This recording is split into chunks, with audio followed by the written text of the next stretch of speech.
It was 2:47 in the afternoon when Sarah Mitchell felt the room begin to spin. She had been standing at her desk at the Henderson County Social Services office, sorting through a stack of case files, when her vision blurred and her legs gave out beneath her. The last thing she heard before everything went dark was the sound of her coffee mug shattering against the linoleum floor. 3 blocks away, at Riverside Elementary School, her 2 children sat in their classrooms, completely unaware that their mother had just collapsed and was being loaded into an ambulance. 7-year-old Emma was practicing her cursive letters, carefully tracing the loops and curves. Her younger brother, 5-year-old Lucas, was in the kindergarten room building a tower with wooden blocks, his tongue sticking out in concentration. Neither of them knew that in just a few hours their lives would change forever. Neither of them knew that a group of strangers in yellow turnout gear would soon become the most important people in their world. This is the incredible true story of what happens when a community refuses to let a family fall through the cracks. If stories like this one touch your heart, please take a moment to hit that subscribe button and give this video a thumbs up. Your support helps us bring more inspiring stories just like this one to people all around the world. Sarah Mitchell had always been a fighter. At 34 years old, she had weathered more storms than most people twice her age. She had grown up in foster care, bouncing from home to home throughout her childhood, never staying anywhere long enough to call it home. She had learned early on that the only person she could truly rely on was herself. She had worked her way through community college, earning her degree in social work while waitressing at a diner on the weekends. She had met Emma and Lucas's father, David, when she was 25. He had seemed like everything she had ever dreamed of, charming, handsome, full of promises about the future they would build together. But David had a darkness inside him that Sarah had not seen until it was too late. The charming man who had swept her off her feet slowly revealed himself to be controlling, manipulative, and eventually violent. Sarah had stayed longer than she should have, telling herself that she could fix him, that things would get better, that her children needed their father. But the night David raised his hand to Emma, everything changed. Sarah had grabbed her children and fled in the middle of the night with nothing but the clothes on their backs and $47 in her pocket. She had driven to a women's shelter 3 towns over, where she had spent the next 6 months rebuilding her life from scratch. That had been 3 years ago. Since then, Sarah had worked tirelessly to create a stable, loving home for her children. She had found a job at the County Social Services office, helping other families navigate the same systems that had once failed her. She had found a small but comfortable apartment in a quiet neighborhood. She had enrolled Emma and Lucas in a good school with caring teachers. But the one thing Sarah had not done was take care of herself. The doctors at Henderson County General Hospital would later tell her that her body had simply given out. Years of chronic stress, poor nutrition, and sleep deprivation had taken their toll. Her blood pressure had spiked to dangerous levels. Her blood sugar had plummeted. Her heart had developed an irregular rhythm that required immediate attention. But Sarah did not know any of this as she lay unconscious in the back of the ambulance, sirens wailing overhead. All she knew, in the brief moments of consciousness that flickered through her mind, was that her children were waiting for her, and for the first time in her life, she would not be there to pick them up. At Riverside Elementary, the final bell rang at 3:15. Children poured out of the building like water from a broken dam, their voices rising in a chorus of laughter and excitement. Parents waited in the pickup line, engines idling, windows rolled down to catch the mild October breeze. Emma Mitchell walked out of her second-grade classroom with her pink backpack bouncing against her shoulders. She was a small girl, with her mother's dark hair and her father's blue eyes, though Sarah never told her that. Emma was quiet and observant, the kind of child who noticed things that other children missed. She noticed that her teacher had been crying before class that morning. She noticed that the new boy in her class always ate lunch alone. She noticed that her mother had dark circles under her eyes and sometimes forgot to eat dinner. Emma walked to the pickup area and scanned the line of cars for her mother's silver Honda. She did not see it. She waited, shifting her weight from one foot to the other, watching as other children climbed into their parents' cars and drove away. 5 minutes passed, then 10, then 15. By 3:30, Emma was one of only a handful of children still waiting. Her stomach had begun to twist with worry. Her mother was never late. Sarah Mitchell was many things, but she was never, ever late. At 3:45, Emma's teacher, Mrs. Patterson, approached her with a gentle smile that did not quite reach her eyes. "Emma, sweetie, why don't you come inside with me? We're going to wait for your mom in the office." Emma nodded, but said nothing. She followed Mrs. Patterson through the empty hallways, her sneakers squeaking against the polished floors. When they reached the main office, she saw Lucas sitting in a small plastic chair, his legs swinging back and forth, not quite touching the ground. His face lit up when he saw his sister. "Emmy, where's Mommy?" Emma sat down beside him and took his hand. "I don't know, buddy, but I'm sure she'll be here soon." But as the minutes ticked by and the school secretary made phone call after phone call, Emma began to realize that something was very wrong. She heard fragments of conversations. No answer at the home number. Workplace says she left in an ambulance. Emergency contact says they're out of state. Emma felt her heart begin to race. She squeezed Lucas's hand tighter, trying to keep her face calm so her brother would not be scared. But inside, she was terrified. What if something had happened to their mother?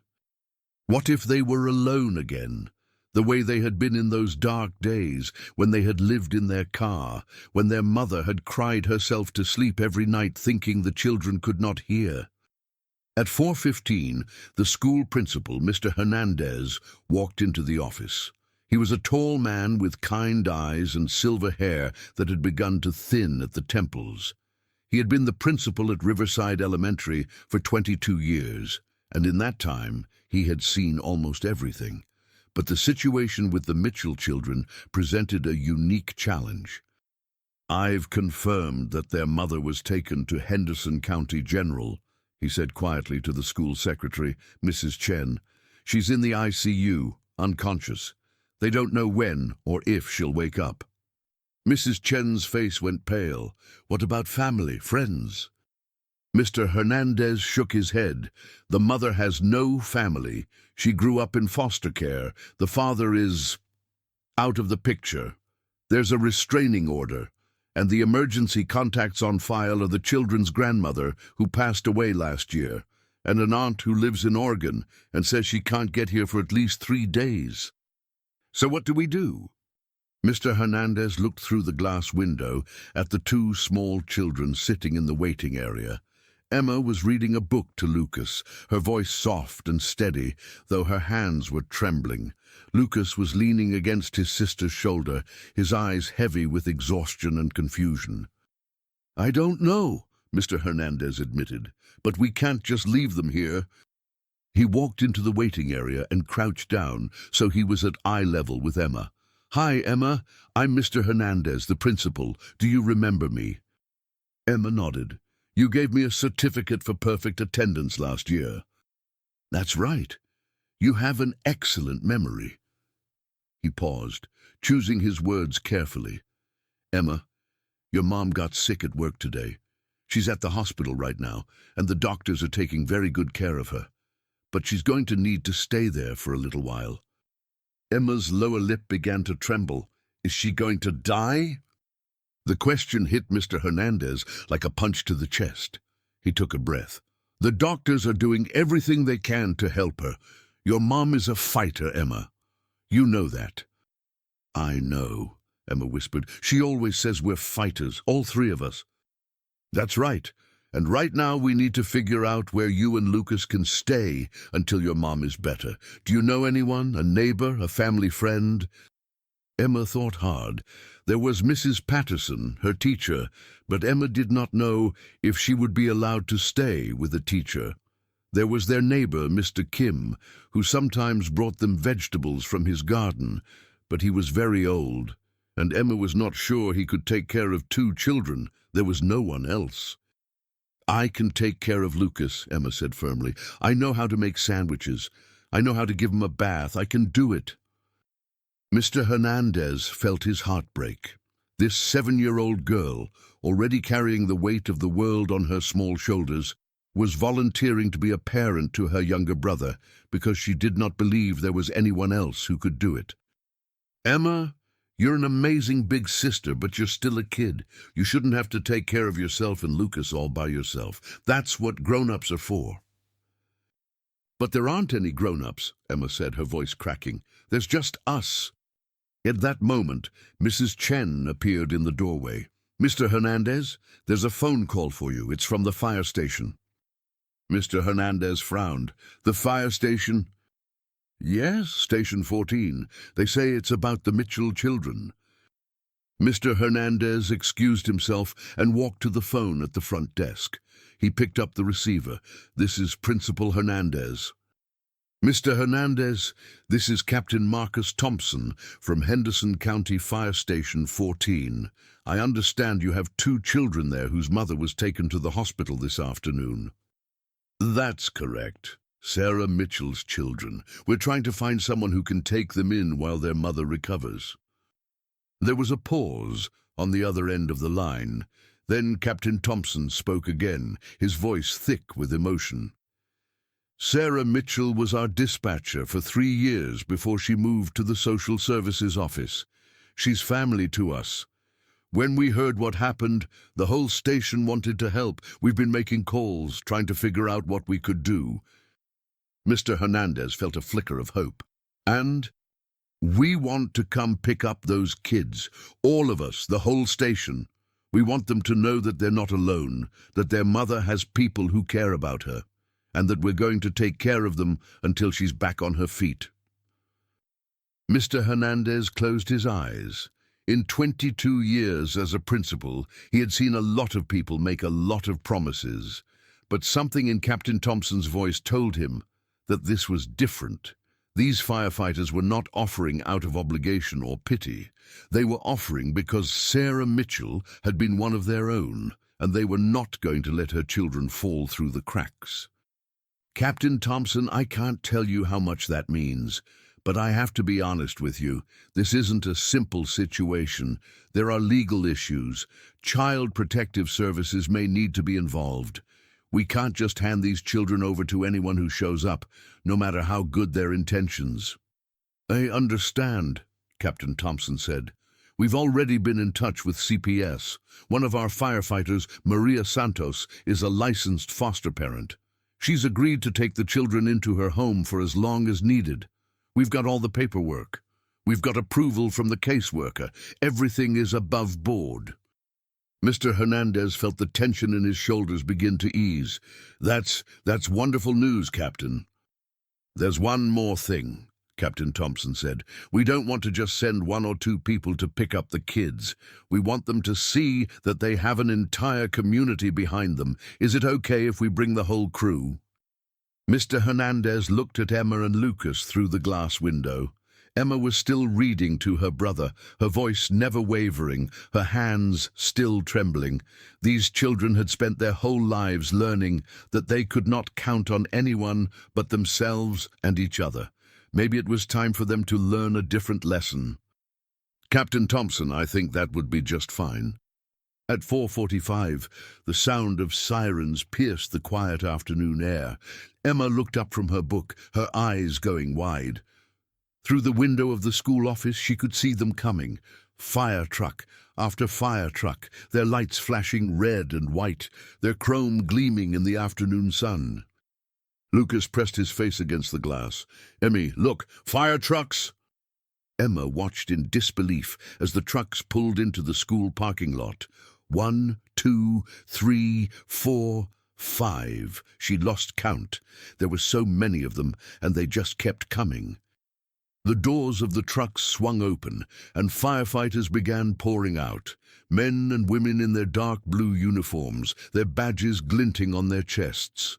They walked toward the school in a steady stream, their faces set with determination. Emma grabbed Lucas's hand and held it tight. "What's happening?" she whispered. Mr. Hernandez appeared beside them. "Emma, Lucas, there are some people here who want to meet you. They're friends of your mom's." Emma's eyes went wide. "Mommy has friends."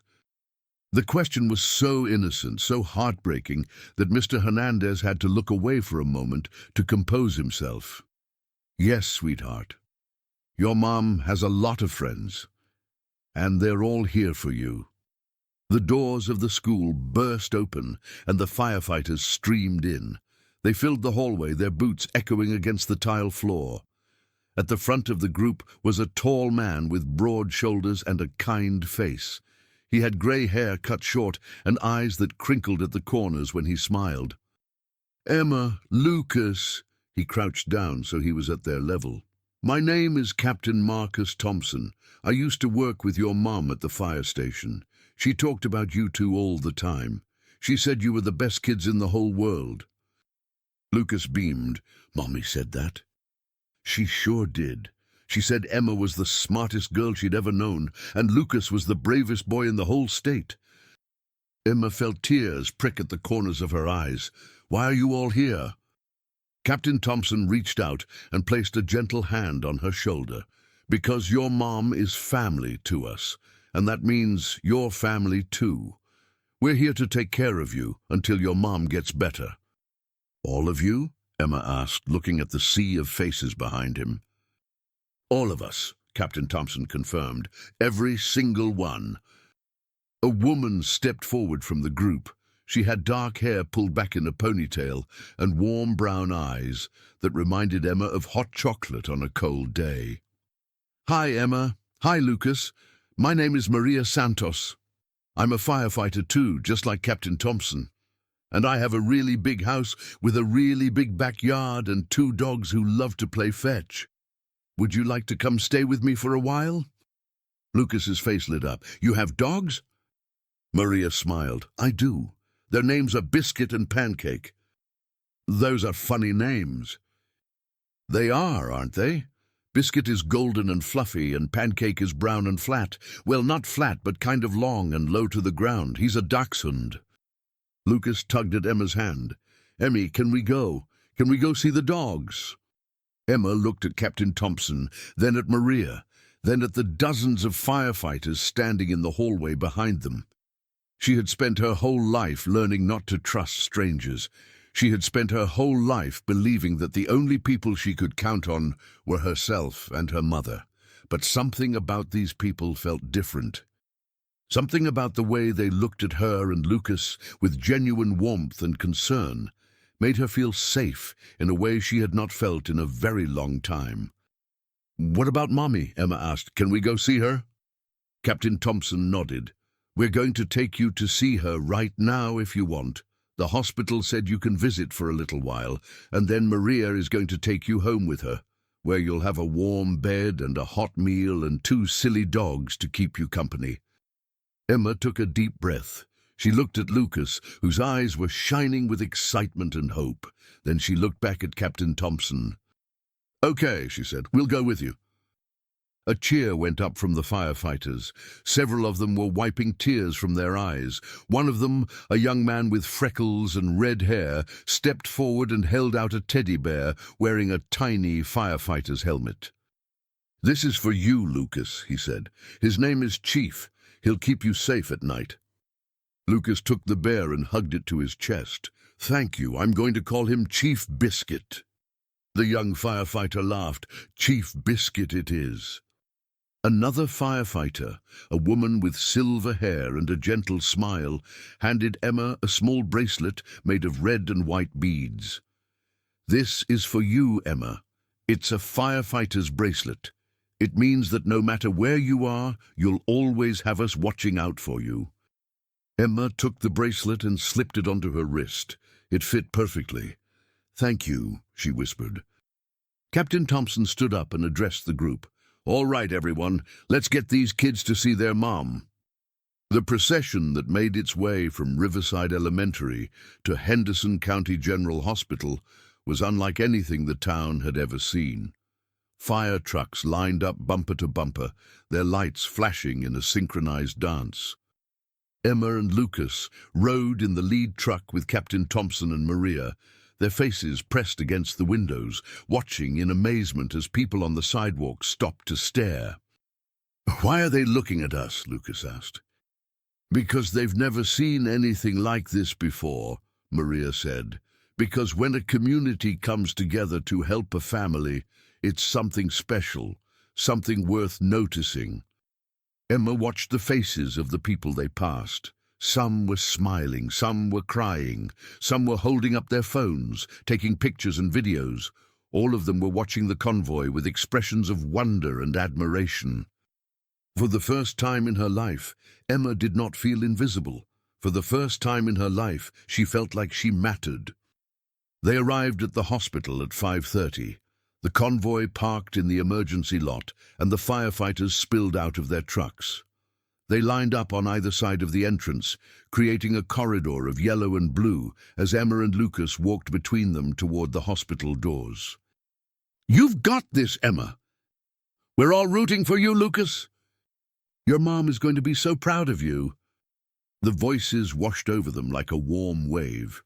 Lucas waved at everyone, his bear clutched in one hand, his sister's hand in the other. Emma walked with her head held high, the bracelet on her wrist glinting in the fading sunlight. Inside the hospital, a nurse was waiting for them. She had kind eyes and a soft voice that reminded Emma of her mother. "You must be Emma and Lucas," she said. "I'm Nurse Patricia. I've been taking care of your mom. She's doing much better now. She woke up about an hour ago, and the first thing she asked for was you two." Emma felt her heart leap. "She's awake?" "She is. She's still very tired and she needs to rest, but she really wants to see you. Would you like to go to her room?" Emma nodded, unable to speak. They walked through the hospital corridors, past rooms filled with beeping machines and hushed voices. Finally, they stopped in front of a door marked 317. "She's right in here," Nurse Patricia said. "You can go in whenever you're ready." Emma took a deep breath. She looked at Lucas. "Ready, buddy?" Lucas nodded solemnly. "Ready, Emmy." They pushed open the door and stepped inside. Sarah Mitchell lay in the hospital bed, looking smaller and more fragile than Emma had ever seen her. Her face was pale, her hair was tangled, and there were dark circles under her eyes. Wires and tubes connected her to machines that beeped and whirred. But when she saw her children, her face broke into a smile that lit up the entire room. "My babies," she whispered, "you came." Emma rushed to her mother's side and buried her face in her shoulder. "Mommy, I was so scared. I thought something bad happened to you." Sarah stroked her daughter's hair with a trembling hand. "I'm sorry, sweetheart. I'm so sorry I scared you. But I'm okay. I'm going to be okay." Lucas climbed onto the bed beside his mother, careful not to disturb any of the wires. "Mommy, the firefighters came to get us. They had fire trucks and lights and everything. And a lady named Maria has dogs named Biscuit and Pancake." Sarah laughed, a weak but genuine laugh that made Emma's heart soar. "I heard about that. The nurses told me. They said 30 firefighters showed up at your school." "More than 30, Emma said, looking up at her mother. "There were so many, Mommy. They said you were family." Tears streamed down Sarah's cheeks. "I can't believe they did that. I only worked there for 3 years. I didn't think anyone even remembered me." "They remembered you, Mom. They all remembered you. And they said they're going to take care of us until you're better." Sarah closed her eyes and pulled her children close. "I've spent my whole life thinking I had to do everything by myself. I thought that was the only way. But I was wrong, wasn't I? I was so wrong." "It's okay, Mommy," Lucas said, patting her hand. "Everyone needs help sometimes. That's what you always tell me." Sarah laughed through her tears. "When did you get so smart, little man?" "I learned it from Emmy, and Emmy learned it from you." They stayed with Sarah for an hour, talking and laughing and crying. Sarah asked about school, about their friends, about everything she had missed. Emma told her about the certificate she had received for her science project. Lucas told her about the tower he had built with blocks, the tallest tower in the whole class. When visiting hours ended, a nurse came to tell them it was time to go. Sarah hugged her children tight, not wanting to let them go. "I love you both so much," she whispered, "more than anything in the world. You know that, right?" "We know, Mommy," Emma said. "We love you too. Maria is going to take good care of you. She's one of the best people I know. You can trust her. And Captain Thompson and all the others, they're good people too. You can count on them." Emma nodded. "We will, Mommy, I promise." "And Emma," Sarah cupped her daughter's face in her hands, "you don't have to be the grown-up anymore, okay? You don't have to take care of everyone by yourself. It's okay to let other people help. It's okay to be a kid." Emma felt tears spill down her cheeks. "I'll try, Mommy. That's my girl." They said their goodbyes, and Maria led the children out of the hospital room. Captain Thompson and several other firefighters were waiting in the hallway. They walked out together, a tight-knit group that had formed around two small children, like a protective shield. The drive to Maria's house was quiet. Lucas fell asleep within minutes, his head resting against Emma's shoulder, his bear clutched to his chest. Emma watched the streetlights flash by, thinking about everything that had happened. Maria glanced at her in the rearview mirror. "How are you doing, Emma?" "I'm okay," Emma said quietly. "I'm just thinking." "About what?" "About how I always thought Mommy and Lucas and I were alone. But we weren't, were we? We just didn't know it." Maria smiled. "Your mom has been through a lot. She learned early on that she had to be strong all by herself. But the truth is, no one is meant to go through life alone. We all need people. We all need community. And your mom, whether she knew it or not, she built a community around her just by being the kind, hard-working, caring person she is." "She helps people at her job," Emma said. "She helps families who are struggling." "I know, and the people she helped, they remember her. The firefighters she worked with, they remember her. And now all of us want to help her family, the same way she helped so many others." Emma was quiet for a moment. "Maria?" "Yes, sweetie." "Is Mommy going to be okay? I mean really okay?" Maria took a breath. "The doctor said her body is very tired. She's been running on empty for a long time, trying to take care of everything and everyone by herself. She needs rest, and she needs medicine, and she needs time to heal.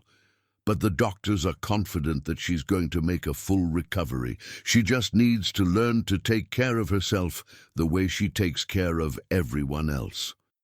"She's not very good at that," Emma said.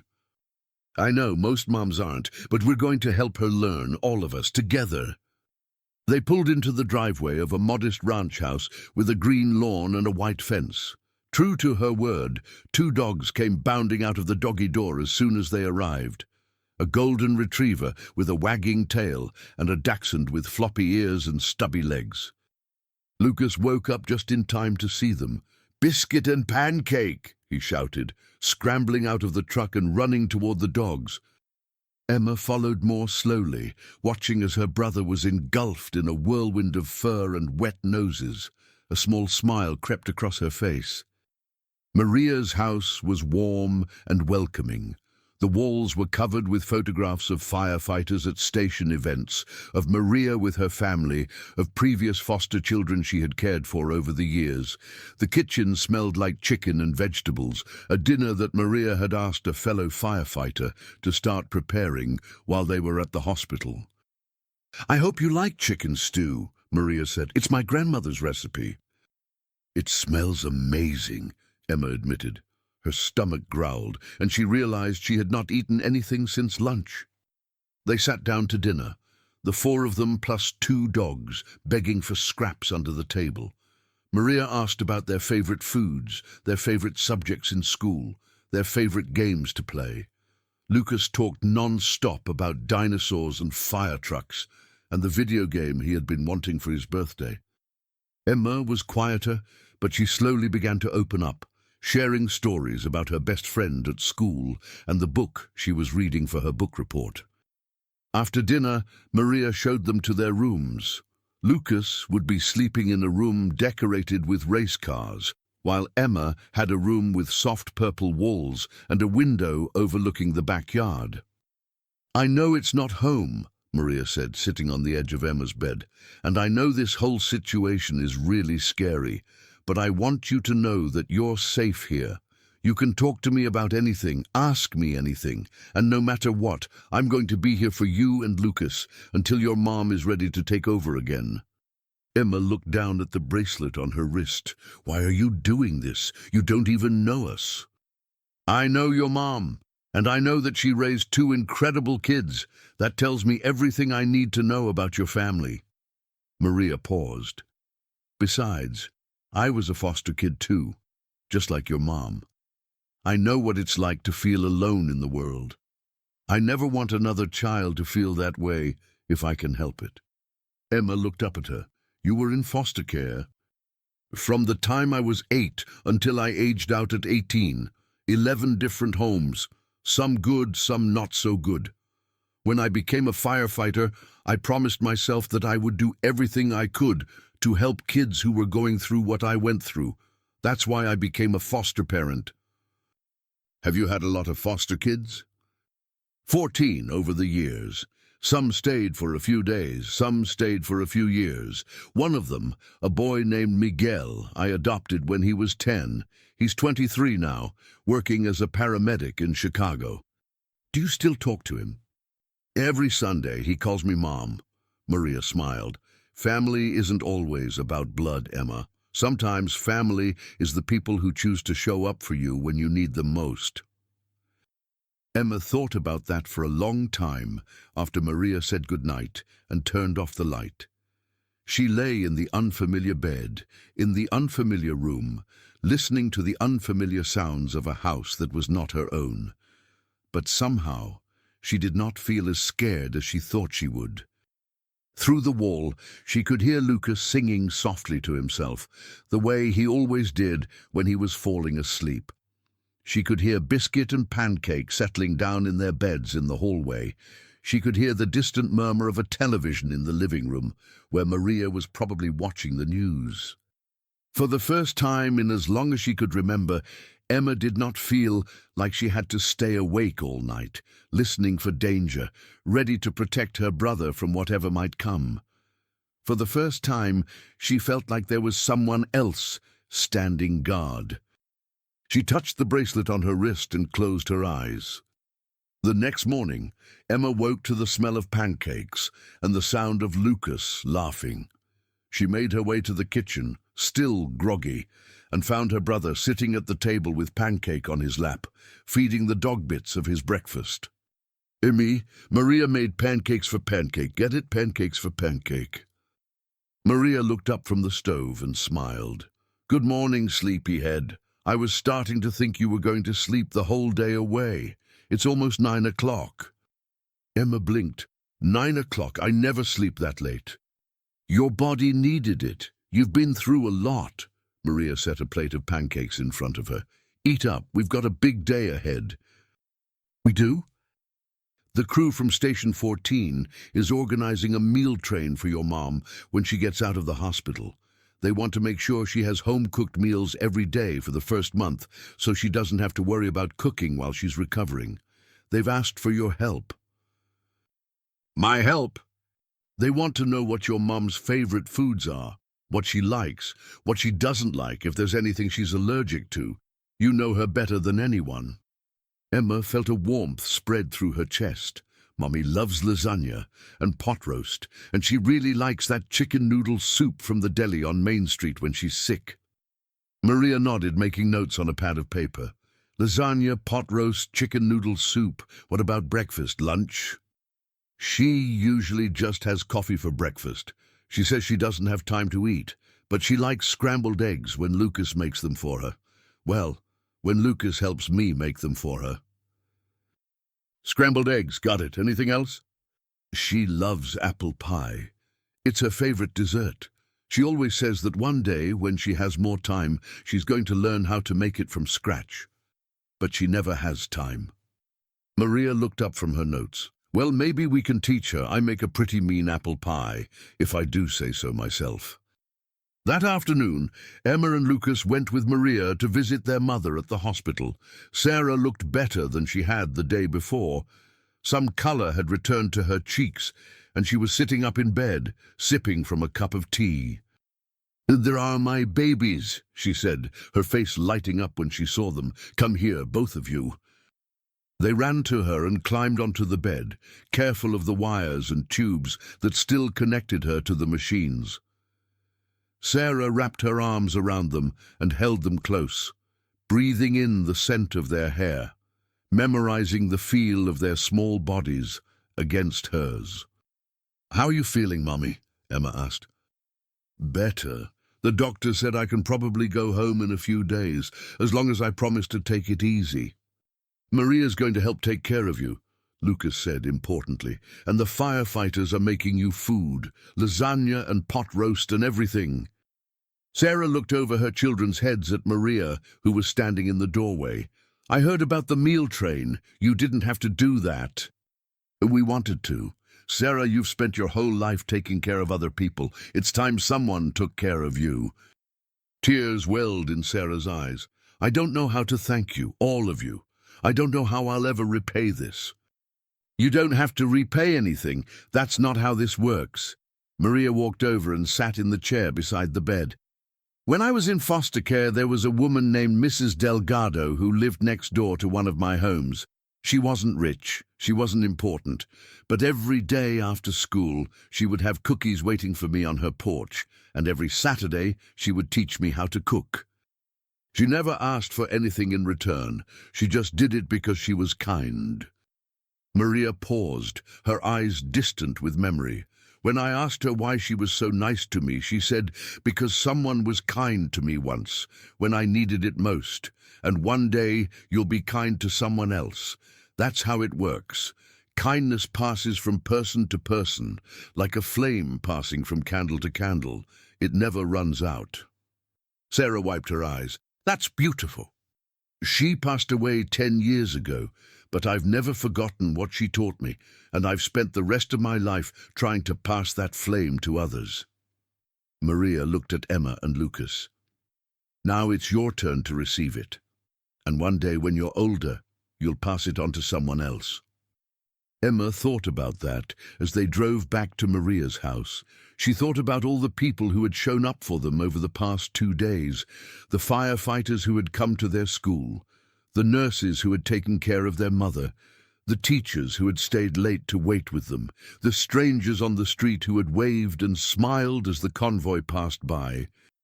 All of those people passing a flame from one to another. She looked down at the bracelet on her wrist, the one made of red and white beads. It wasn't just a bracelet, she realized. It was a symbol of the flame that had been passed to her. The days that followed were busy but happy. Emma and Lucas fell into a routine at Maria's house. They woke up to pancakes or scrambled eggs, played with the dogs in the backyard, and did their homework at the kitchen table while Maria cooked dinner. In the evenings, they visited their mother at the hospital, bringing her drawings and stories about their day. On the third morning at Maria's house, Emma woke up before dawn. She lay in bed for a long time, watching the first grey light of morning filter through the purple curtains. She could hear birds beginning to sing outside, their voices soft and tentative in the early hour. She could hear Biscuit snoring softly in the hallway. She could hear the distant rumble of a garbage truck making its rounds. For the first time in as long as she could remember, she had slept through the entire night without waking up once. No nightmares, no sudden jolts of fear, no lying awake for hours, her mind racing with worries about money or food, or whether they would have to move again. She got out of bed and padded softly to the kitchen, expecting to find it empty.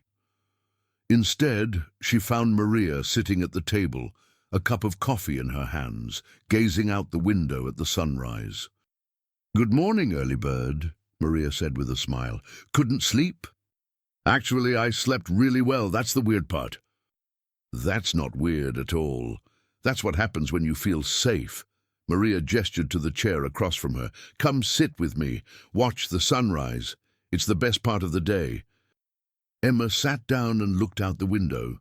The sky was a canvas of pink and orange and gold, the colors shifting and changing with each passing minute.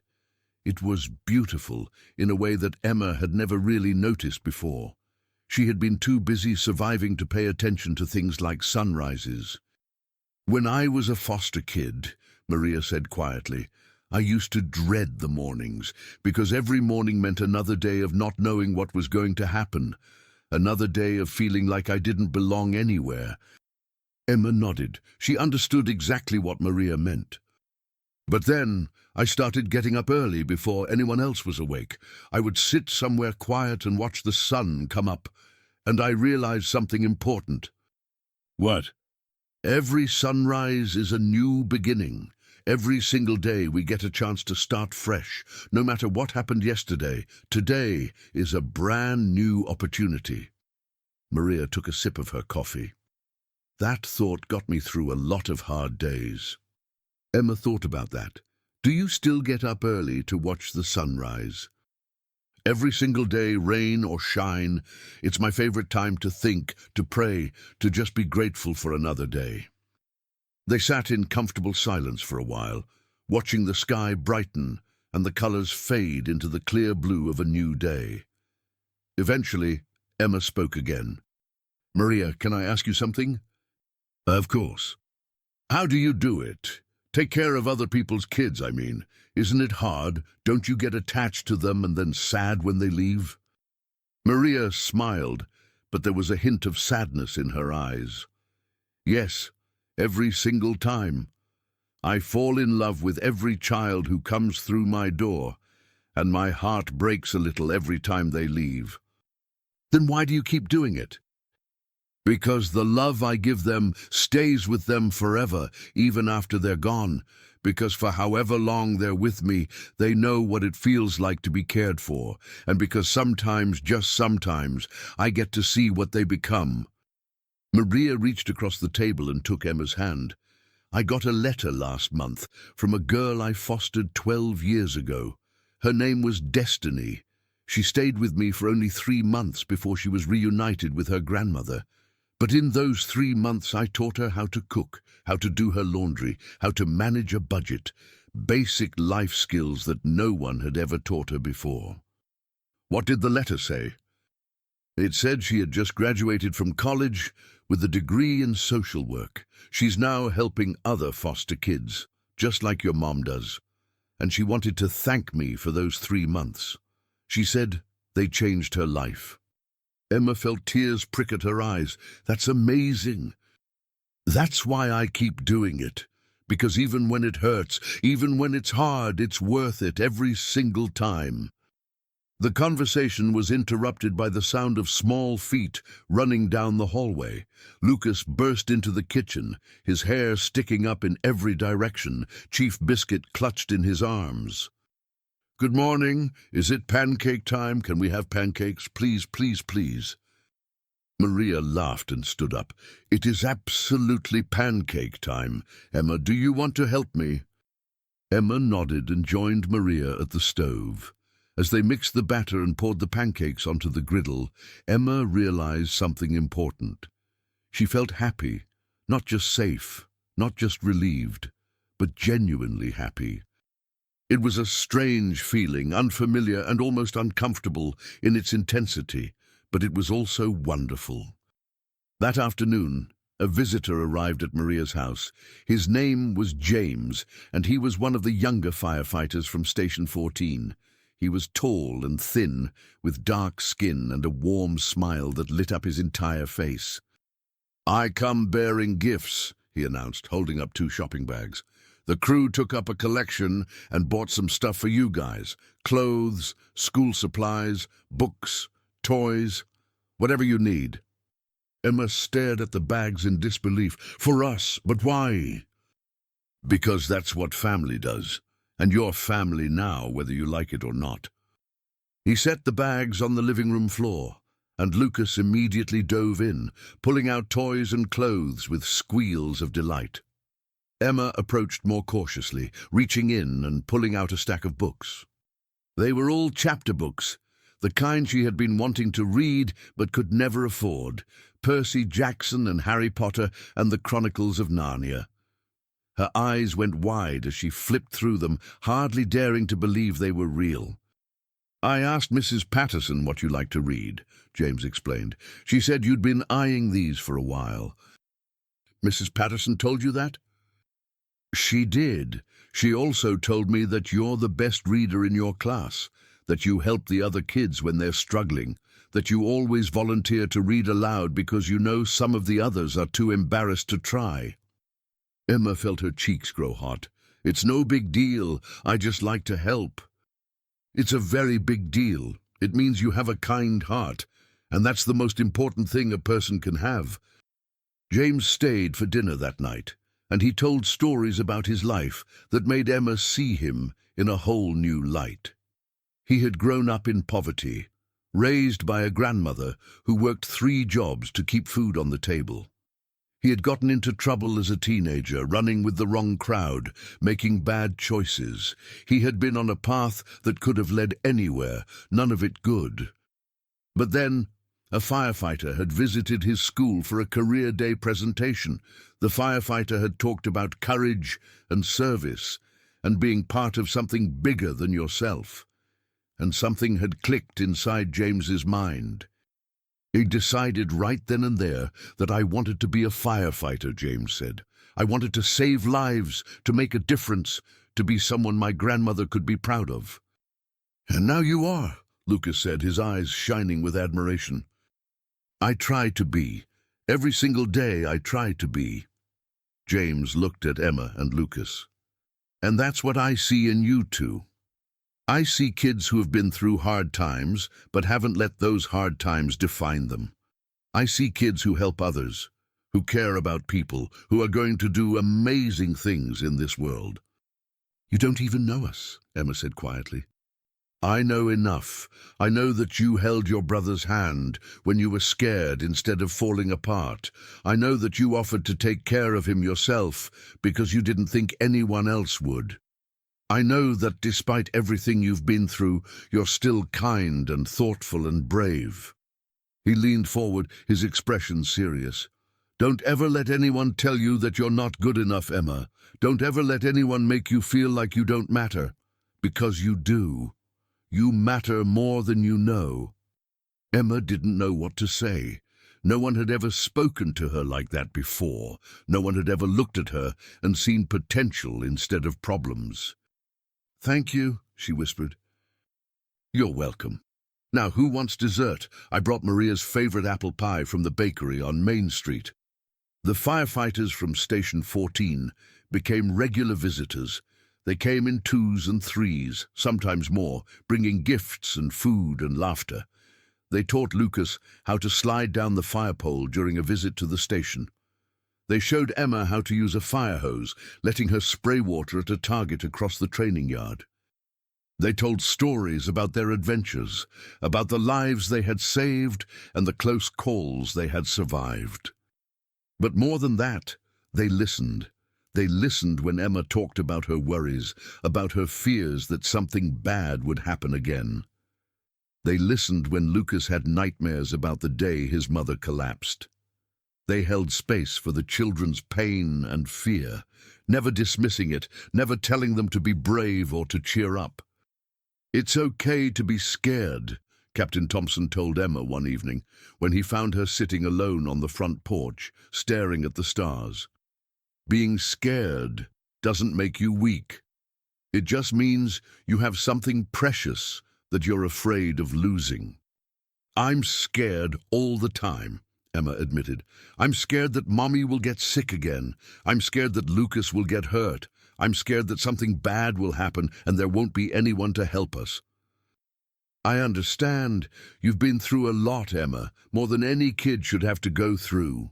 Captain Thompson sat down beside her. But I want you to know something. You're not alone anymore. You have Maria. You have me. You have every single person at Station 14. And if something bad ever happens again, we'll be there, all of us, just like we were this time. But why, Emma asked, why do you care so much about us? You hardly know us. Captain Thompson was quiet for a moment. When I was about your age, my dad was a firefighter. He was killed in the line of duty when I was 9. A building collapse. He went in to save a family, and he never came out. Emma's eyes went wide. I'm so sorry. It was the hardest thing I've ever been through. I felt so alone. I felt like no one understood what I was going through. He paused. But then the firefighters from my dad's station started showing up. They came to our house every day. They mowed our lawn, fixed our car, helped my mom with bills. They took me to baseball games and taught me how to ride a bike. They were there for every birthday, every graduation, every important moment in my life. They became your family. They did. And that's why I became a firefighter, because I wanted to be there for other people the way they were there for me. He looked at Emma. Your mom was part of that family when she worked at our station, and that means you and Lucas are part of it too. No matter what happens, you'll always have us. Emma felt tears streaming down her face. Thank you, she whispered. Thank you for everything. You're welcome, kiddo. Now come on. I think Maria's got hot chocolate waiting inside, and I heard a rumor that there might be marshmallows. A week after Sarah's collapse, the doctors finally gave her the news she had been waiting for. She was cleared to go home. The night before her discharge, Sarah lay awake in her hospital bed, thinking about everything that had happened. The ceiling tiles above her had become familiar friends over the past 7 days, their patterns memorized during long hours of reflection and recovery. The doctors had explained everything to her in careful, measured terms. Her body had been running on empty for years. The chronic stress of single parenthood, the trauma of her past, the relentless pressure of trying to be everything to everyone. It had all taken a physical toll that could no longer be ignored. You're lucky, Dr. Patel had told her that morning. Your body gave you a warning.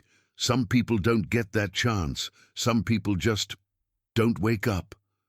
Sarah had cried then, thinking about Emma and Lucas, thinking about what could have happened if the outcome had been different, thinking about her children, left truly alone in the world, with no one to fight for them, no one to protect them.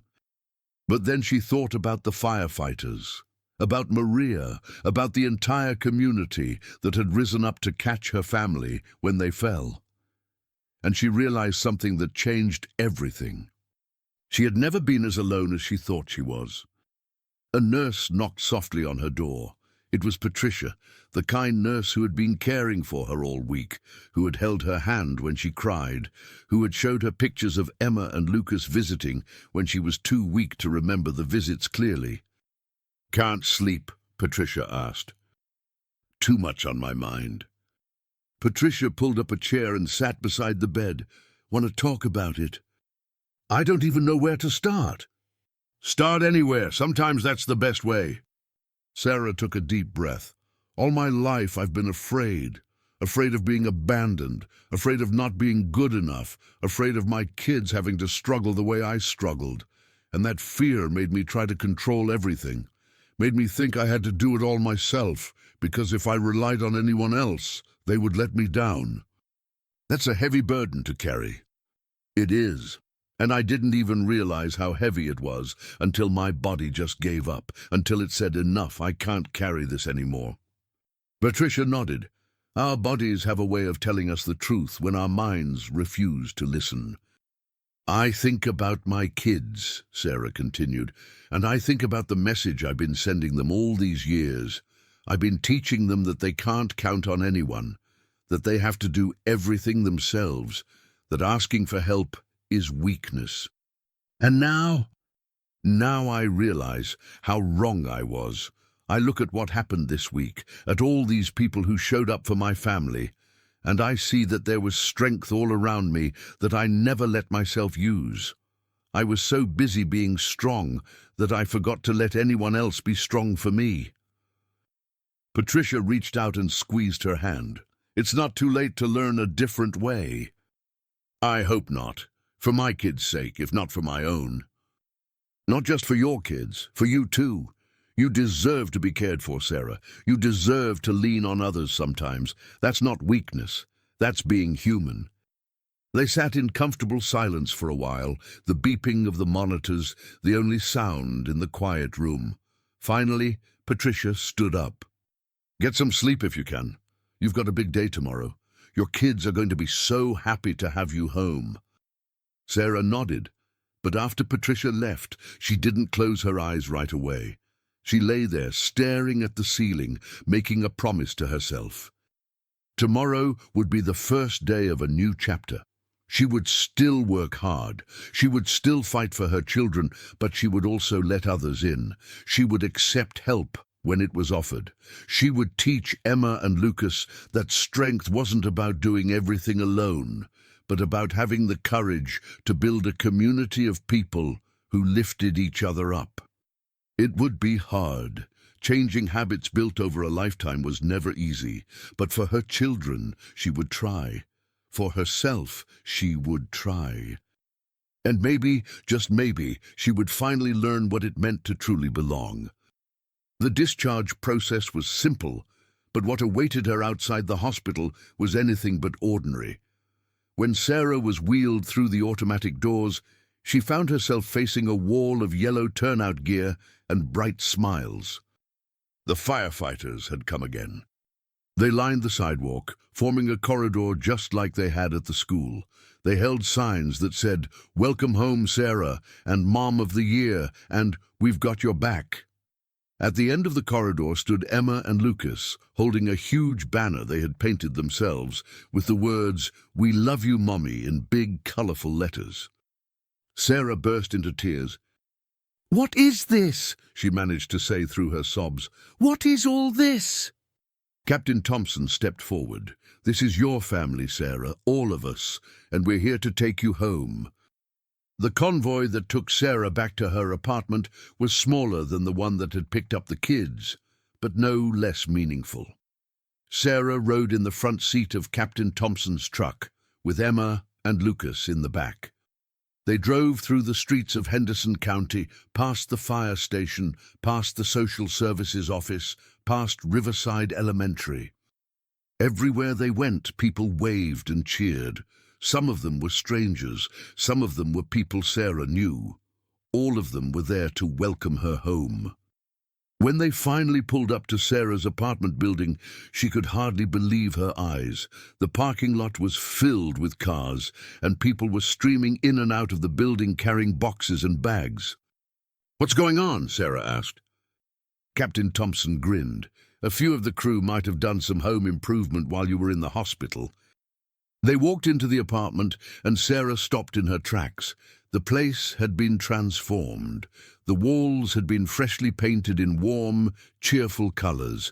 The furniture had been rearranged to make the space feel more open and inviting. The kitchen was stocked with groceries, and the refrigerator was filled with containers of home-cooked meals, each one labeled with reheating instructions. But the biggest surprise was in the children's room, where there had once been two mismatched beds with worn-out mattresses. There were now two beautiful new beds with colorful bedspreads and fluffy pillows. The walls had been decorated with murals of fire trucks and butterflies and everything in between. "We hope you don't mind," Maria said, coming up beside her. "The crew wanted to do something special." "Mind?" Sarah whispered. I don't have words. I don't know how to thank you." "You don't have to thank us. Just promise us one thing." "Anything." Maria took her hand. "Promise us that you'll let people help you, that you won't try to do everything by yourself anymore, that you'll reach out when you need support, and you'll let us be there for you." Sarah nodded, tears streaming down her face. "I promise." The weeks and months that followed were a period of healing and growth for the Mitchell family. Sarah took the advice of her doctors and cut back her hours at work, learning to prioritize her health in a way she never had before. She started seeing a therapist, working through the trauma of her past and the unhealthy patterns she had developed over the years. She learned to ask for help when she needed it, a skill that did not come easily but grew stronger with practice. The first time Sarah asked for help was 3 weeks after she came home from the hospital. It was a small thing, really. She needed someone to pick up Lucas from school because she had a doctor's appointment that ran late. In the old days, she would have rescheduled the appointment or rushed through it, or figured out some way to make it work without bothering anyone. But Maria had given her a list of phone numbers, other firefighters, neighbors, parents from the kids' school, all people who had volunteered to help whenever needed. Sarah sat in the hospital parking lot, staring at that list for 10 minutes before finally working up the courage to call. Her heart was pounding as she dialed the number for Mrs. Kim, the elderly woman who lived 2 doors down and had always waved to the kids when they walked to the bus stop. "Hello. Mrs. Kim, this is Sarah Mitchell. I live down the street. I'm so sorry to bother you, but I'm stuck at a doctor's appointment and I can't get to Lucas's school in time. Would you possibly be able to pick him up?"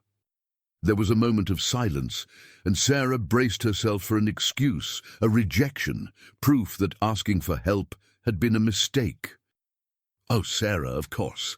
I would be happy to. I'll go right now. Don't you worry about a thing." Sarah felt tears spring to her eyes. Thank you so much. I really appreciate it." "It's no trouble at all, dear. That's what neighbors are for." When Sarah finally got home that evening, she found Lucas sitting at Mrs. Kim's kitchen table, eating homemade cookies and learning how to play Go.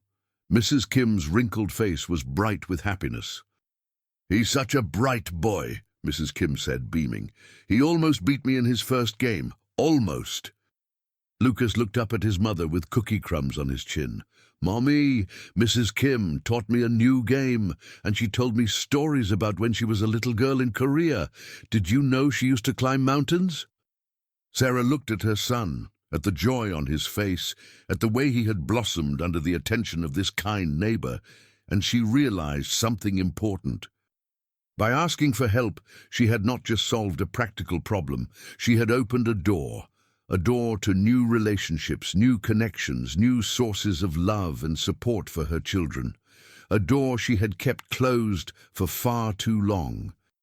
"Thank you, Mrs. Kim," Sarah said, her voice thick with emotion. "Truly. Please, call me Soon-Yi and come by for tea sometime. I have more stories to tell and I think your children would enjoy hearing them." After that, asking for help became easier. Not easy, but easier. Sarah called on Maria when she needed a break. She called on Captain Thompson when she had questions about managing stress. She called on James when Lucas wanted to learn how to ride a bike, since she had never learned herself and couldn't teach him. And every time she asked, someone showed up. Every single time. Emma and Lucas thrived. Emma's grades improved, and she made new friends, no longer spending all her time worrying about her brother. Lucas came out of his shell, his natural curiosity and energy no longer dimmed by the weight of instability. Both children grew close to Maria, who became like an aunt to them, and to the firefighters of Station 14, who became extended family. But perhaps the most meaningful change was in the way the families saw themselves. They were no longer alone against the world. They were part of something larger, a community that cared about them, that showed up for them, that refused to let them fall.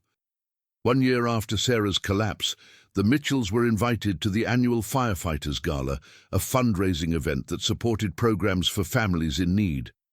Sarah wore a blue dress that Maria had helped her pick out. Emma wore a purple one with sparkly shoes.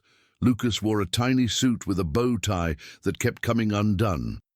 Halfway through the evening, Captain Thompson took the stage.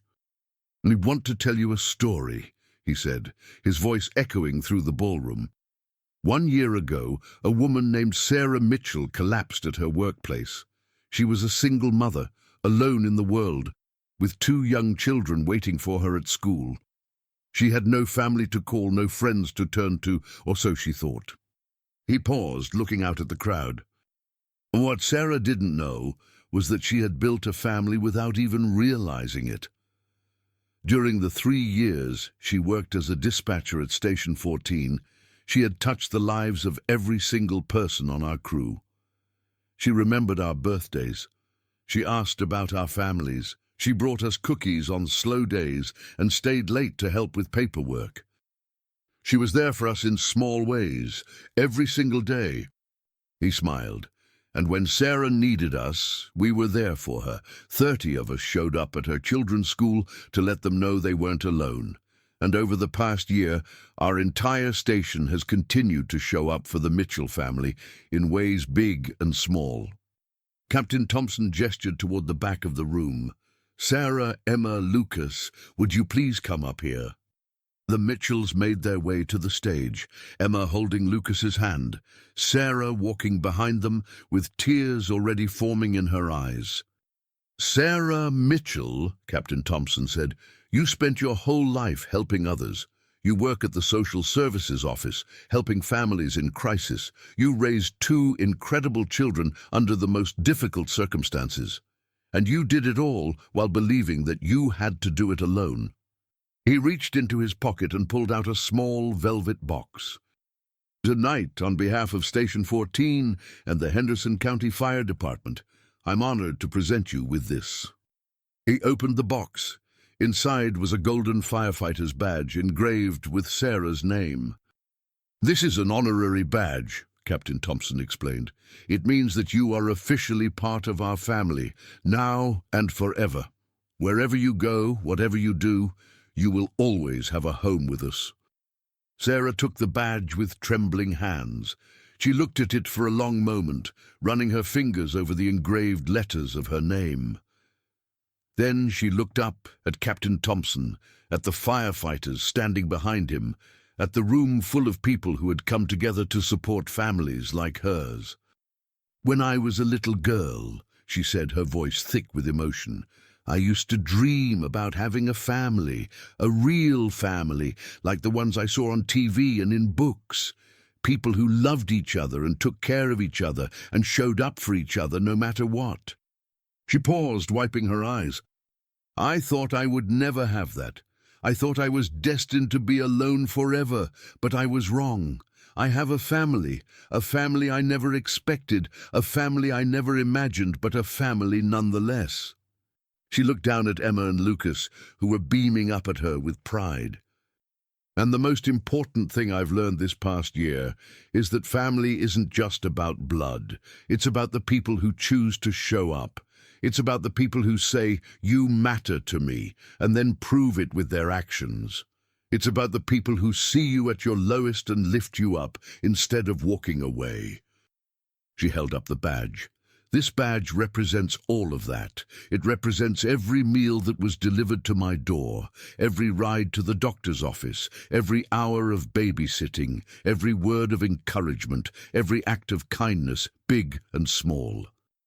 Sarah looked out at the crowd. To everyone who has been part of our journey, thank you.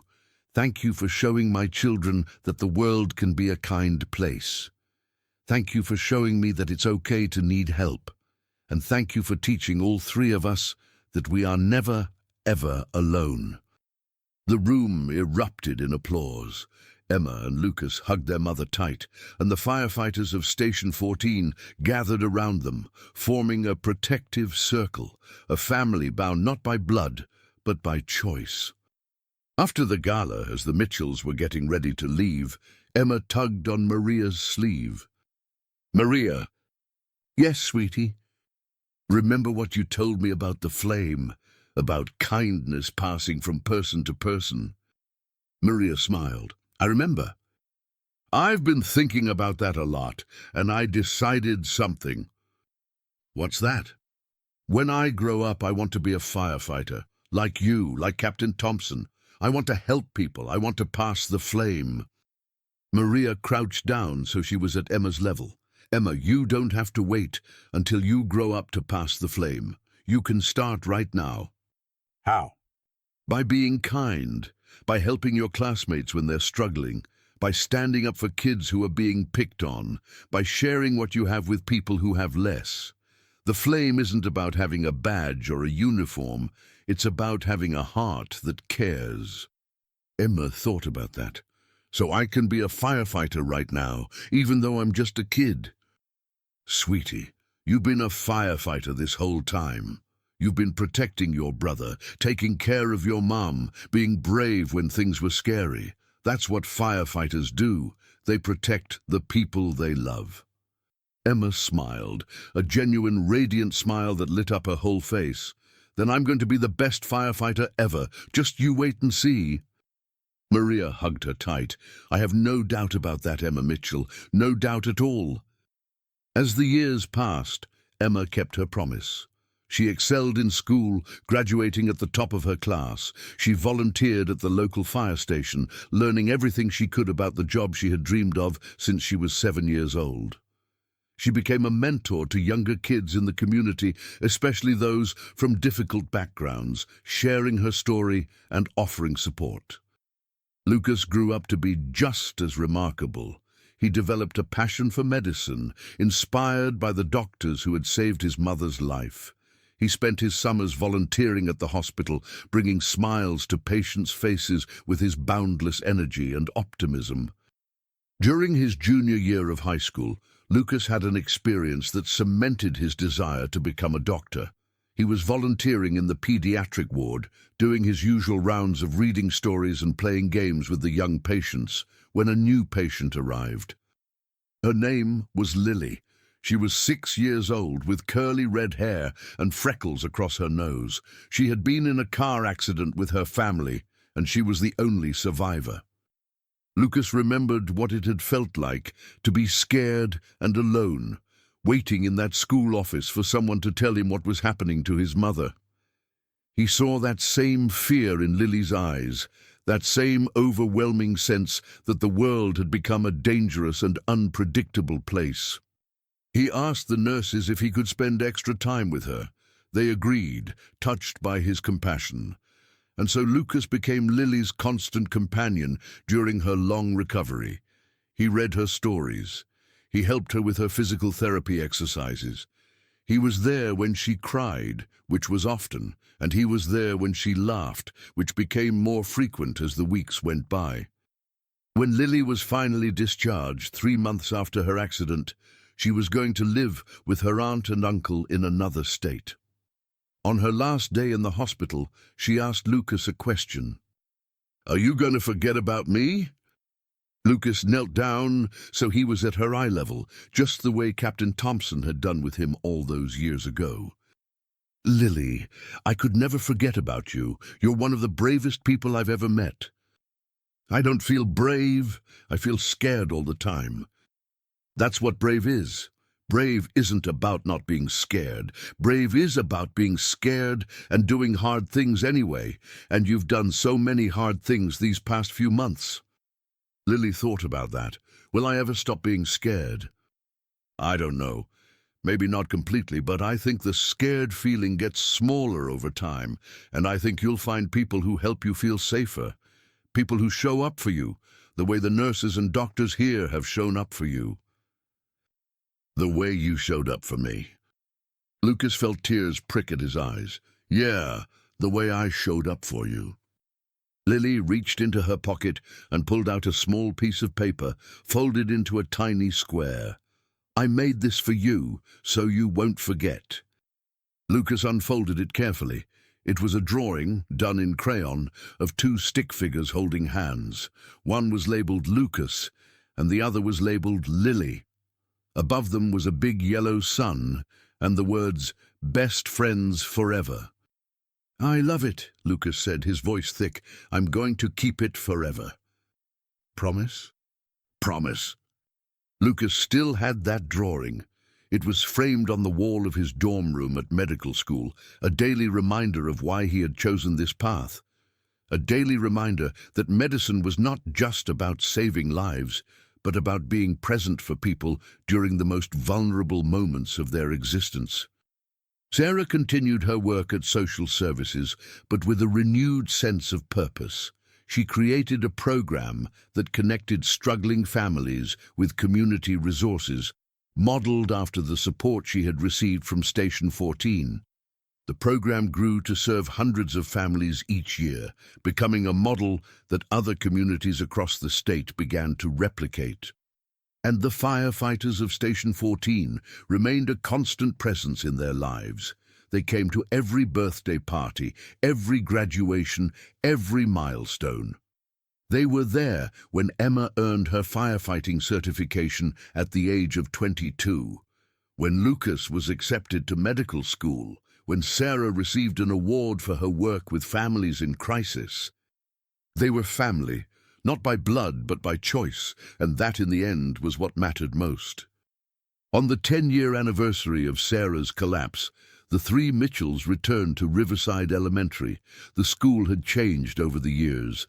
New buildings had been added, the playground had been expanded, the parking lot had been repaved. But some things remained the same. The flag still flew above the entrance, the bell still rang at 3:15. And in the main office, there was a new plaque that had not been there before. It read, "In honor of the Mitchell family and the firefighters of Station 14, who showed our community the true meaning of family." Emma ran her fingers over the words. She was 27 now, a full-fledged firefighter at Station 14, just as she had always dreamed. She had saved her first life 3 months ago, pulling a man from a burning building just seconds before the ceiling collapsed. She had never felt more proud, more alive, more certain that she was exactly where she was supposed to be. "Do you remember that day?" Lucas asked. He was 25, in his second year of medical school, home for the weekend to celebrate the anniversary. "I remember every second of it," Emma said. "I remember sitting in that office, holding your hand, thinking that we were all alone in the world." And then the fire trucks came. Sarah joined them, her hair now streaked with grey, but her eyes still bright with life. "I've thought about that day so many times over the years. What if the firefighters hadn't come? What if no one had stepped up to help? What would have happened to us?" "We would have survived," Emma said. "We always do. We're fighters." "We are," Sarah agreed. "But that's not the point, is it? The point is that we didn't have to fight alone. The point is that there were people who cared enough to show up, and that made all the difference." She looked at her children, at the incredible adults they had become. "You know what I'm most proud of? It's not my career, or the awards, or any of that. It's you two. It's the kind of people you've become. It's the way you've taken what we went through and used it to help others." "We learned from the best," Lucas said, putting his arm around her. "You learned from a whole community," Sarah corrected, "from Maria, from Captain Thompson, from every single person who showed up for us when we needed it most. That's where the real lesson is, not in what I taught you, but in what all of them taught all of us." They stood there for a moment, three people bound by blood and by something even stronger, a family that had been broken and rebuilt, tested and strengthened, separated and brought back together. A family that had learned the most important lesson of all, that no one is ever truly alone. Emma looked down at her wrist. She was still wearing the bracelet Maria had given her 20 years ago, the one made of red and white beads. It was faded now, the colors dulled by time and wear, but she had never taken it off, not once. "Come on," she said, taking her mother's hand and her brother's arm. "Let's go to the station. Everyone's waiting for us." They walked out of the school together, three Mitchells, hand in hand. The sun was setting over Henderson County, painting the sky in shades of orange and pink.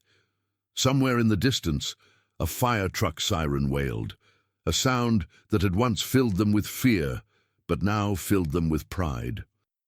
That sound meant that somewhere out there, firefighters were rushing to help someone in need. Somewhere out there, a family was about to receive the same gift the Mitchells had received 20 years ago. The gift of showing up. The gift of community. The gift of being told that they mattered, that they were not alone, that there were people in this world who would catch them when they fell. The flame was still being passed. And it would never ever go out. At Station 14, a celebration was already underway. The bay doors were open, the trucks gleaming in the evening light. Tables had been set up in the parking lot, covered with food and drinks and decorations. Firefighters from across the county had gathered, along with families who had been helped by Sarah's program over the years. When the Mitchells arrived, they were greeted with cheers and applause.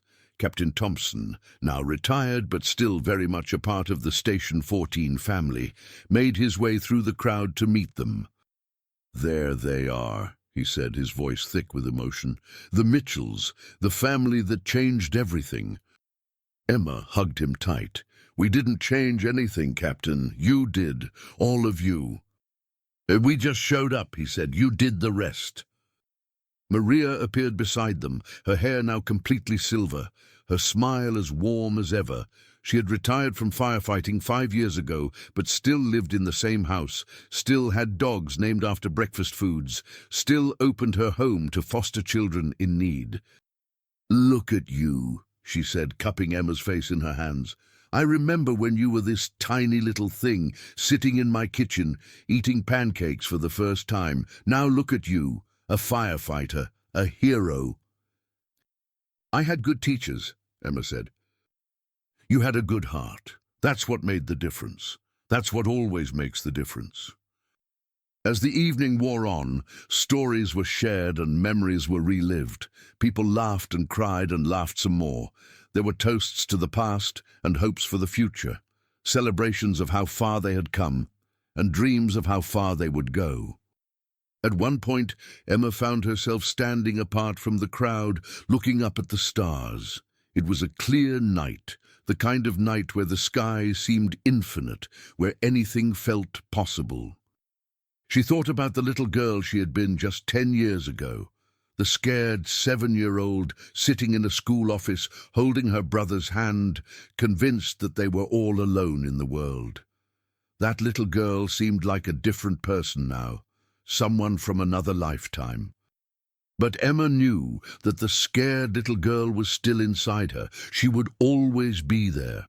The difference was that now Emma had the tools to comfort her, the knowledge that fear was not the end of the story, the understanding that even in the darkest moments there were people waiting to show up with light. She looked down at her uniform, at the badge on her chest that bore her name and the number of Station 14. This badge meant everything to her, not because of the authority it represented or the respect it commanded, but because of what it symbolized. It symbolized showing up. Every time she put on this uniform, she was making a promise to be there for strangers on the worst days of their lives, a promise to run toward danger when everyone else was running away, a promise to carry the same flame that had been passed to her all those years ago. She thought about the calls she had responded to over the past 5 years, the house fires and car accidents, the medical emergencies and rescue operations, the moments of terror and the moments of triumph. But the moments that stayed with her the most were not the dramatic ones. They were the quiet moments, the times when she had held someone's hand while they waited for an ambulance, the times when she had comforted a child who was scared and confused, the times when she had simply been present for someone who needed to know they were not alone. Those moments were the heart of what it meant to be a firefighter, not the heroics, but the humanity. Lucas joined her. "What are you thinking about?" "I'm thinking about what Mom said, about how we learned from an entire community." She paused. "I'm thinking about all the kids out there who don't have what we have, who feel alone the way we felt alone, who think that no one cares about them." "There are a lot of them," Lucas said quietly. I know, and I want to help them, all of them. She looked at her brother. I want to create something, a program, an organization, something that connects kids in crisis with mentors who care. Not just firefighters, but nurses and teachers and social workers and regular people, anyone who wants to make a difference. That's a big dream. It is. But I've learned that big dreams are possible. I've learned that when a community comes together, there's nothing it can't accomplish. Lucas smiled. When do we start? Emma grinned. We already have. The moment we decided to share our story, to use what we went through to help others, we started. Now we just have to keep going. They returned to the party, to the warmth and laughter of their extended family. Sarah was dancing with Captain Thompson, both of them laughing at their own two left feet. Maria was surrounded by children, telling them stories about her adventures as a firefighter.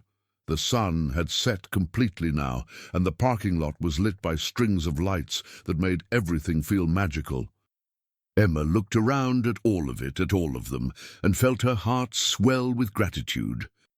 This was her family, not just the three Mitchells, but all of them. The firefighters, the foster parents, the teachers and nurses and social workers, everyone who had ever shown up, ever cared, ever passed the flame of kindness from one heart to another. This was her community, a community built not on geography or obligation, but on love, on the simple, profound decision to care about another human being. And this was her mission. To spread that love as far and wide as possible, to make sure that no child ever felt as alone as she had felt in that school office 20 years ago, to be the flame that lights other flames, forever and always. Someone handed her a microphone. She did not remember asking for it, did not remember planning to speak. But suddenly, she was standing in front of everyone, looking out at the sea of faces, and the words came naturally. 20 years ago, I was a scared little girl sitting in a school office, holding my brother's hand, believing that we were completely alone in the world. I thought that was just how life worked. Some people had families, and some people didn't. Some people had help, and some people had to figure it out on their own. She paused, letting the silence settle. And then 30 firefighters showed up, not because they had to, not because someone ordered them to, but because they chose to, because they decided that my family mattered, because they believed that no one should ever have to face their darkest moments alone. She looked at Captain Thompson, at Maria, at all the firefighters who had become her family. What you did that day saved our lives, not just literally, though you did that too. You saved us by showing us that we were worth saving. You gave us something we had never had before. You gave us hope. She took a breath. And now it's my turn to pass that hope on to others. It's our turn, all of us, because the truth is, there are kids out there right now who feel exactly the way I felt. There are families who are struggling, who are scared, who believe that no one cares about them, and they need to know that they're wrong. They need to know that there are people in this world who will show up for them. She held up her hand, showing the faded bracelet on her wrist. This bracelet was given to me by Maria 20 years ago. She told me it meant that I would always have firefighters watching out for me. And she was right. But I've learned that it means something even bigger than that. It means that I'm part of a chain of kindness that stretches back generations and forward into the future.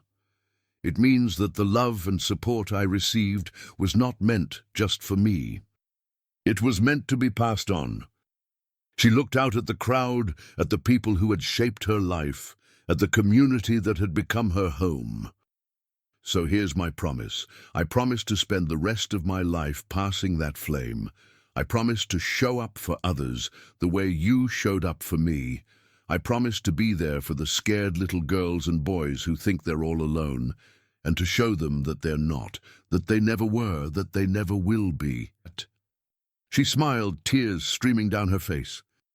Thank you, all of you, for everything, for giving me a family, for giving me hope, for teaching me what it really means to be a firefighter." She paused. "It doesn't mean wearing a uniform or driving a truck or putting out fires. It means showing up. It means caring. It means being there for someone when they need you most. And that's something anyone can do. Anyone at all."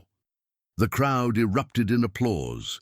People were crying, hugging each other, moved by the words of the young woman who had once been a scared little girl and had grown into a beacon of hope for others.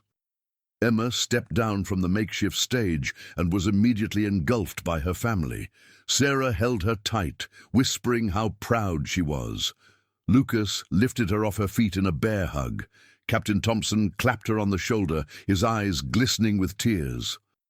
And Berea just smiled, the way she always did, the way she had smiled 20 years ago when she had first offered to take in 2 frightened children and show them what family really meant. "I always knew you'd do great things," Maria said, "from the very first moment I met you." "You saw something in me that I didn't see in myself," Emma said. "No. I just saw what was already there, what had always been there. You just needed someone to help you see it too." They stood together, this unlikely family, bound not by blood, but by something stronger, by choice, by love, by the simple, powerful decision to show up for each other no matter what. And somewhere in the night sky above them, a shooting star streaked across the darkness, a flame passing from one corner of the universe to another, just like the flame of kindness that had been passed to the Mitchells 20 years ago. Just like the flame they would spend the rest of their lives passing on to others. Forever and always. The end. But of course, it was not really the end. It was only the beginning. Because the thing about flames is that they never truly go out. They just keep spreading, from candle to candle, from heart to heart, from generation to generation. And the flame that had been lit in Henderson County on that October afternoon, when 30 firefighters showed up at an elementary school to pick up 2 frightened children, would continue to burn for years and decades and centuries to come. It would burn in the lives of the families helped by Sarah's program. It would burn in the patients, saved by Lucas's medical expertise. It would burn in the people rescued by Emma and her fellow firefighters.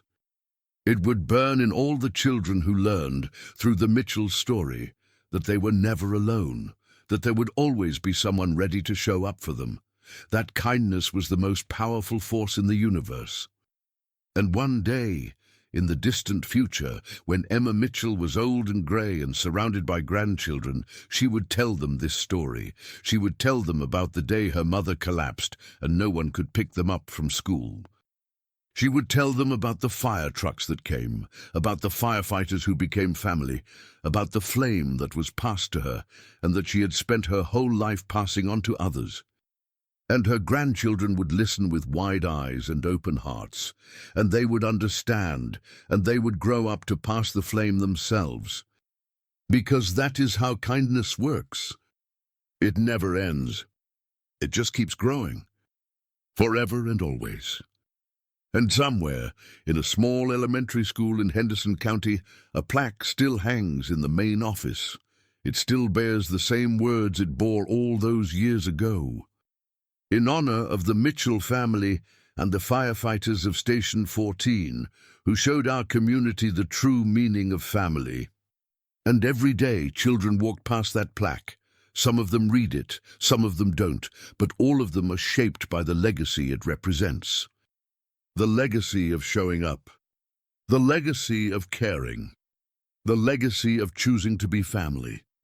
That is the real story of what happened when a single mom collapsed at work and no one could pick up her kids.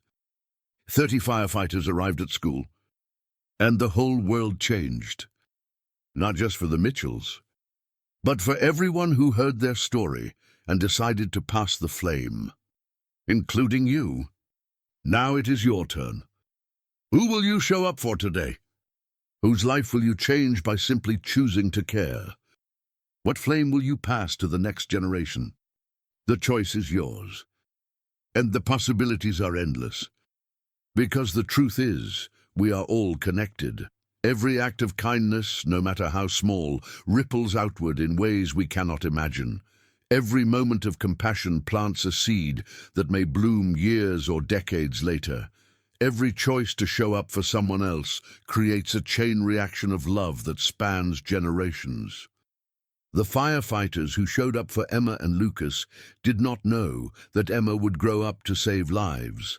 They did not know that Lucas would become a doctor who healed thousands of patients. They did not know that Sarah's program would help countless families find the support they needed. They just showed up. They just cared. They just passed the flame. And that was enough. It is always enough. So if there is one thing you take away from this story, let it be this: you have the power to change the world. Not by doing something grand or extraordinary, but by doing something simple and human, by showing up, by caring, by being there for someone when they need you most. You do not need a fire truck. You do not need a badge. You do not need special training or certifications or resources. You just need a heart that is willing to care.